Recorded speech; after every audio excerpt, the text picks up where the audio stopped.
NBC city news पहुंचाएगा हर खबर आप तक। कराची कन्वेनियर पाकिस्तान तहफ़्फ़ुज़ कौमी मूवमेंट तारिक महमूद नस्ला टावर के मकीनों की जानिब से इमारत ना गिराए जाने के हक़ में लगाए गए एहतजाजी कैंप पर पैट्रन इन चीफ आबाद मोहसिन शेखानी से मुलाकात और इजहार यकजहती कर रहे हैं। हमारे इदारों के लिए ये शर्मिंदगी का मकाम है। नस्ला टावर की हमारी माएँ बहनें बच्चे आज अपने ही घरों को बचाने के लिए सड़कों पर हैं। ये रियासत लोगों को जीने का हक नहीं दे रही। कराची में भत्ते चल रहे हैं। ये रियासती निज़ाम गला सड़ा निज़ाम है। चीफ जस्टिस साहिब, ये पूरा नस्ला टावर के डॉक्यूमेंट सरकारी महकमे से मंजूर शुदा हैं। मैं चीफ जस्टिस साहब से सवाल करता हूँ, आज तक आपने कितने कब्जा माफिया को तलब किया है?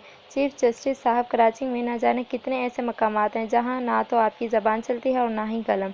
नस्ला टावर गिराने से पहले जज साहब आप उन लोगों को तलब करें जिन्होंने गैर कानूनी तामीरात कायम की और उसकी इजाज़त दी। चीफ जस्टिस साहब, आपका ये हुक्म कराची वालों से दुश्मनी की अक्कासी कर रहा है।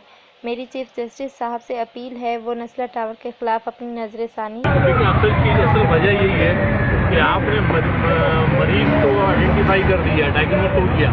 अब आप उस पेशेंट का इलाज करेंगे ना कि मरीज को मारें। अब वो जो माफिया जो कराची में और में इस तरह के काम कर रही है, वो माफिया तो अभी भी अपना काम कंटिन्यू जारी रखी थी। तो हम अपनी मौजूद रजिया से चीफ जस्टिस साहब से अपील करते हैं कि अगर वो शहर की तरफ नजर फरमा रहे हैं तो मेहरबानी करके उस माफिया को देखें। कैमरा टीम के साथ Zarmeena Munir, CNBC city news Karachi. इस वीडियो को लाइक करें, हमारे चैनल को सब्सक्राइब कर बेल आइकन जरूर प्रेस करें हमारी न्यू वीडियो सबसे पहले देखने के लिए।